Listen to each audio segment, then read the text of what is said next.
to Advanced and Performance Driving. I'm Reg Local. I'm going to do another one of those vlog type videos today. So it's not an instructional video in the normal sense of the word where I'll be demonstrating certain things to you and talking through. It's more me just having a chat to the camera, but hopefully there's plenty for us to talk about, and I'll be interested in your views as well. So if you want to put your comments below once you've seen the video, please feel free to do that.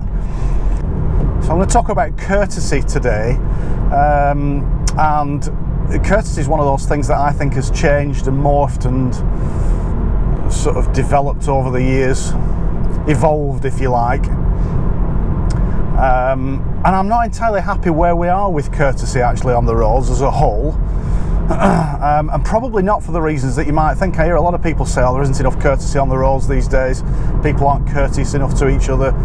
I'm not sure that's the case. I think people are. I actually think that in some respects some people have gone too far the other way with courtesy, and I see a lot of what I call misplaced courtesy as well. So we'll have a chat about that, about misplaced courtesy, but let's start by discussing what we mean by courtesy itself. Just get a little overtake in here, just check the mirrors. So what do we mean by courtesy? Well, courtesy is, I suppose the clue's in the name really. It's being polite to each other on the road, it's being pleasant to each other, it's being nice. One of my colleagues at the police driving school years ago used to call it Christian motoring, where you would forgive people their errors and you'd be courteous to people. I'm an atheist, to be honest, so I'll not call it Christian motoring, but you get the idea. It allows a little bit of give and take on the road. It allows people to get out of junctions where they're stuck when the traffic's busy, a little bit of give and take at pinch points, and when there's parked cars on either side of the road or where there's blockages. It allows people to keep going on the journey reasonably uninterrupted, and without an element of courtesy, really, certainly in the busy towns and cities, the traffic would grind to a halt. There needs to be a little bit of give and take. So for example, if I'm in a line of busy traffic, stop-start traffic in a city centre or a town centre area, it's courteous for me to leave junctions clear, because vehicles coming in the other direction might want to turn across my path into a junction on my left, and if I just drive along nose to tail with the vehicles in front, I'm going to end up blocking those junctions, and that'll create further traffic problems for vehicles coming in the other direction, and you can see how the issue compounds itself over time very quickly. I suppose one other element of courtesy is that occasionally it means that the normal expectations of priority might be swapped around. So for instance, if there is a long line of cars parked on the opposite side of the road and there's only room for one car or one vehicle to get through along the road at any one time, the normal expected priority is that the vehicle on the side of the road with the parked cars would give priority to oncoming vehicles. But sometimes that can cause a problem. Sometimes that doesn't work. Sometimes, for a number of reasons, it's better for the vehicle without the parked cars on their side of the road to give priority to the oncoming vehicles.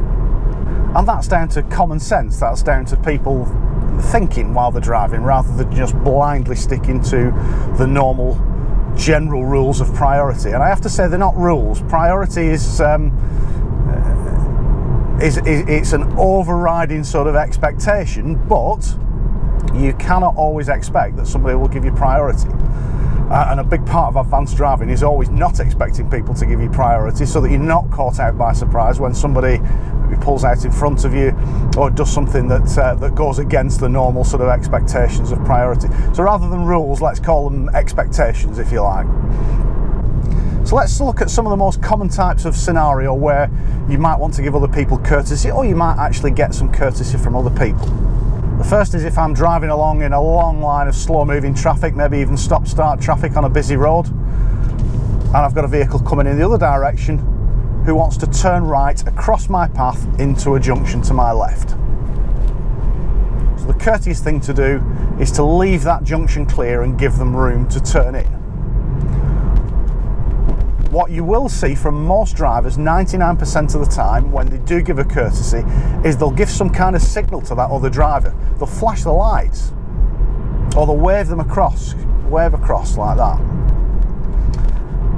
Now, if I'm giving a courtesy, I try to avoid that at all costs. And that's not because I'm not giving them a courtesy. I will leave them the space to turn across the front of my car or motorbike. I'll always leave the space.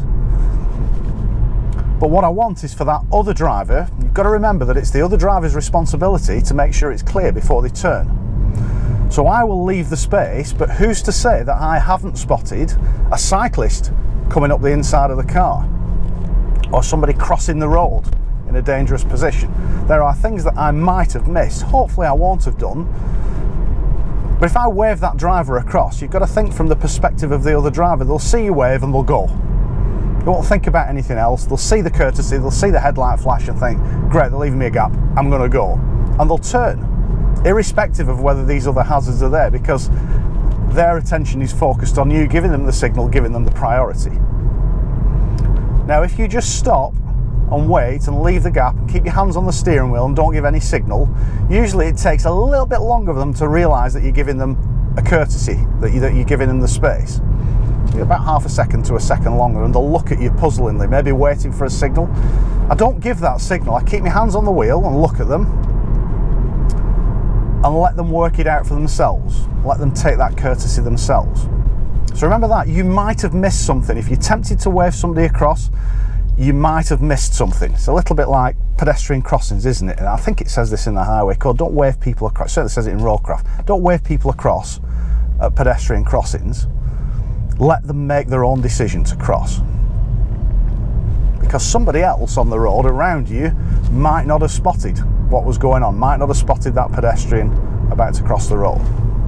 There was a reason we used to teach that in the police as well. There's a story about a police officer waving somebody through a gap, and they drove through the gap and had an accident. It was their own fault. They hadn't realised what was going on. There was another vehicle there and they crashed into that vehicle, and then blamed the police officer because they said they were following a direction of the police officer. As you know, you're legally obliged in this country to follow directions of a police officer.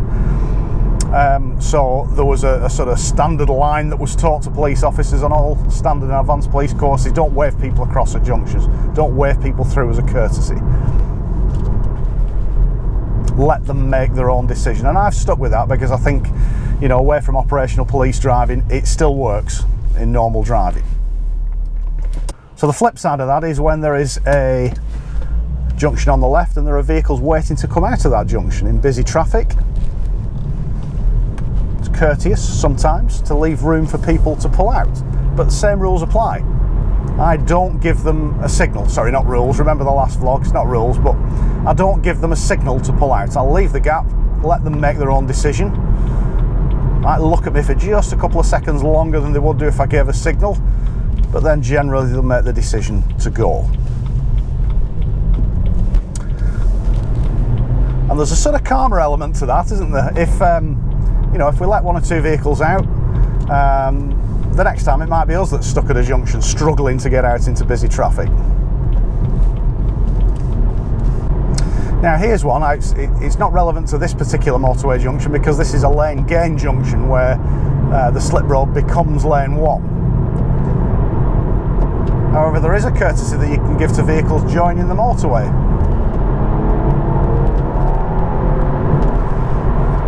So I'm driving along here now, and a bit of local knowledge tells me on the M65 now we're coming up to another junction. Everybody's braking at the moment because there is a Highways Agency traffic officer there that they always think is the police. There you go. Now there's an off slip here. Junction 5 of the M65. An off slip on the motorway is usually followed by an on slip. The issue at on slips is that's where vehicles are joining the motorway. Now when I first started driving, my dad taught me how to drive on the motorway, and he taught me that it was courteous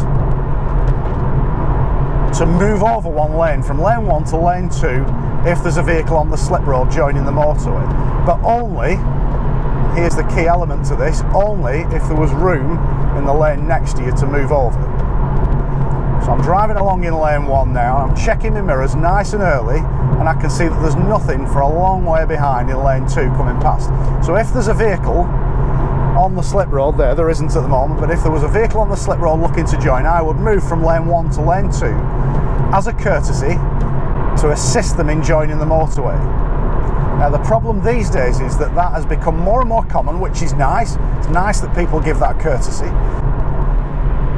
But it's now got to a point where it seems that a lot of people joining the motorway expect that courtesy, and that's where the problem starts. Once you've got people expecting the courtesy, they'll just expect it every time. And actually the fact that people give that courtesy by moving from lane 1 to lane 2 shouldn't be expected. The clue is in the name, it's a courtesy. It does not take any responsibility away whatsoever from the joining vehicle for joining the motorway correctly. You've got to remember what you've got to do when you're joining the motorway. It's your job to use the acceleration lane, to use the slip road, to match your speed to the speed of vehicles in lane 1, and find a suitable gap and join the motorway. So if you're joining a motorway, you should never ever expect somebody to give you that courtesy. I might not be able to move to lane 2 because of vehicles that are coming past me and overtaking. What I will do is I might increase the gap in front of me to give you space to join the motorway. But I'm starting to see it more and more regularly now. Vehicles coming down, stick an indicator on in the slip road, irrespective of whether they're next to another vehicle or not. They just move across. And they expect everybody else to sort it out for them. So that's an unrealistic expectation of courtesy. So let's remember, on the motorways, we'll give people the room if we can, but if we can't, that responsibility comes back to the joining vehicle. What about acknowledging a courtesy?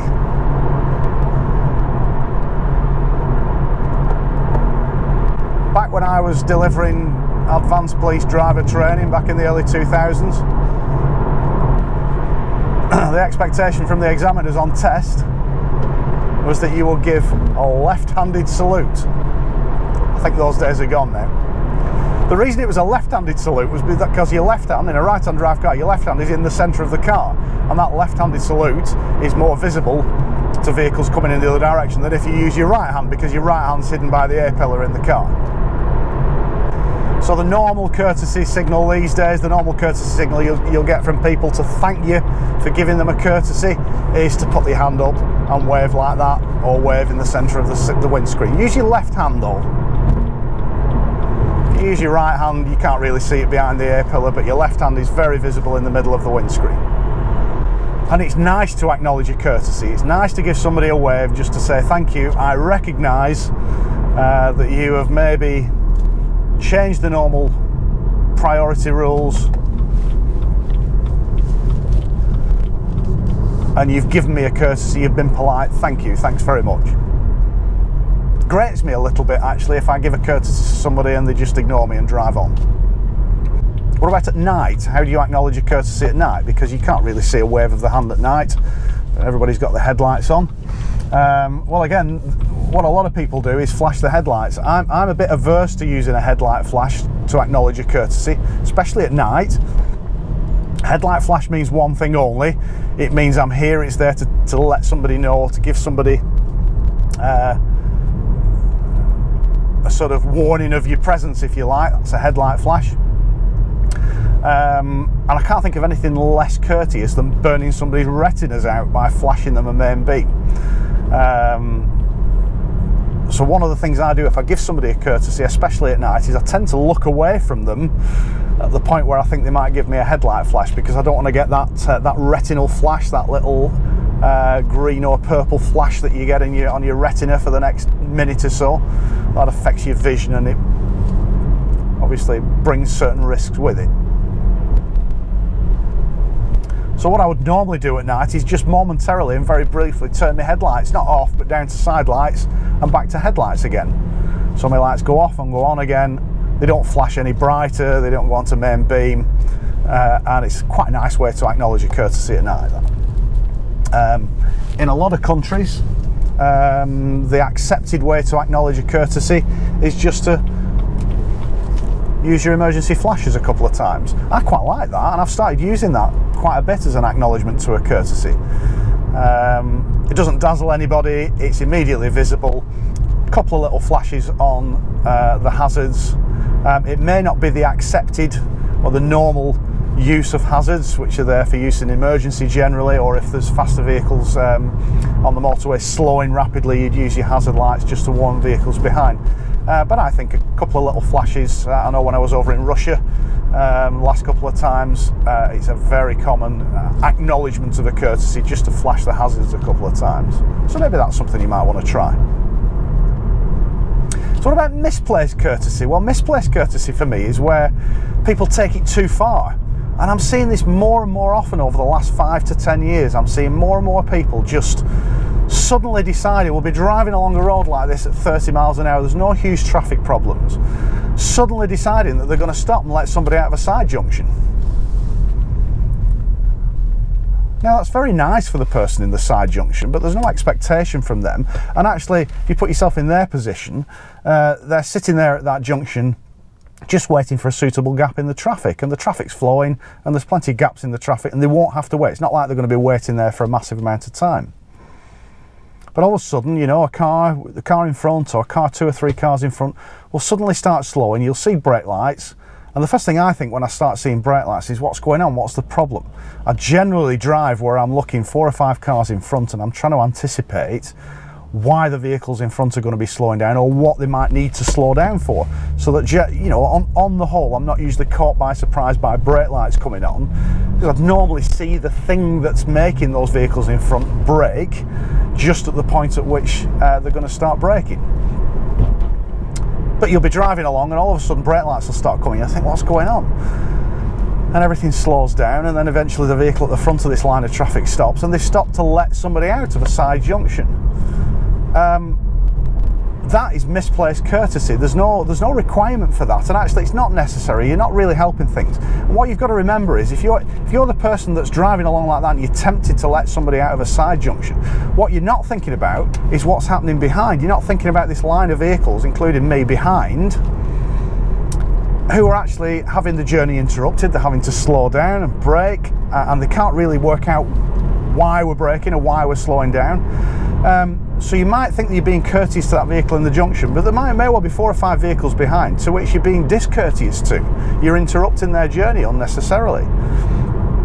And there's another risk to that as well, because if the vehicle, you know, not everybody out there has had a level of advanced driver training or is interested in improving the driving. People just want to get on the journey. There's some idiots out there as well. And if you suddenly start slowing randomly to let somebody out of a junction, what's to say that the vehicle behind you isn't going to decide that they're going to do an overtake? And remember what I said about waving vehicles out of junction. You wave somebody out of a junction, excuse me, you wave somebody out of a junction, they'll go. Well, I can't imagine a worse situation if you're waving somebody out of a junction just at the point where you're being overtaken by the clown behind. I also see it from junctions on the right. I have a little stock phrase now. I see people in front stopping and waiting to let somebody out of a junction on the right when there's no real need to. I sort of think to myself, have they installed a mini roundabout here? Or have we moved to France, where there's an old rule in France, priorité à droite? But the old priority in France was that if you're driving along a road, you give priority to vehicles joining from the right. It's unnecessary, we don't need to do it. The most risky one is stopping to let pedestrians across the road. You know, and I see it with, you know, there might be a little old lady waiting to cross the road and somebody will suddenly decide that they're going to stop and let them cross the road. That's very nice, but if there's no crossing and if you're in busy traffic, nobody else really might know what's going on. So in the mind of the person giving that courtesy, they're being nice to the little old lady, giving them the room to cross the road. What they're not considering is what's everybody else doing. Is there a motorcyclist filtering through who hasn't seen or appreciated what's going on? You've got to think for everybody else around you, not just for you as a driver and not just for the individual that you're giving the courtesy to. So I suppose the point I'm trying to make is just think carefully about giving courtesy. It's very nice, it's very pleasant, it makes people feel better, but don't just do it just to make yourself feel better about yourself. Do it with the view that we're going to keep traffic moving, we're going to help people out every now and again, but don't go too far. Don't go into that area of misplaced courtesy. That's where things can go wrong really quickly. And all it needs is a little misunderstanding from one of the other players in that game. And remember, it's not just you and the person you're giving the courtesy to who are the players in that game. It's everybody else around you. And all it needs is a little misunderstanding, and that can go badly wrong and result in an accident. And if you're driving in a courteous manner, the last thing that you want to do is cause an accident, isn't it? So that's it for this video. That's my views on courtesy and misplaced courtesy. Thanks for watching. Don't forget to go and have a look at the website, reglocal.com. Loads more information there about advanced and performance driving, information about the books that I've written. Give us a follow on Twitter as well, at reglocal. Always updating bits and pieces on Twitter. And please subscribe to the channel. My subscriber count's going up nicely at the moment. Let's try and make the channel a bit stronger. I'm going to continue uploading things a bit more regularly. So subscribe to the channel, that really helps me out. Lots more videos coming up soon. We're off to India next week, so look out for those videos. But for now, thanks for watching, and we'll see you next time.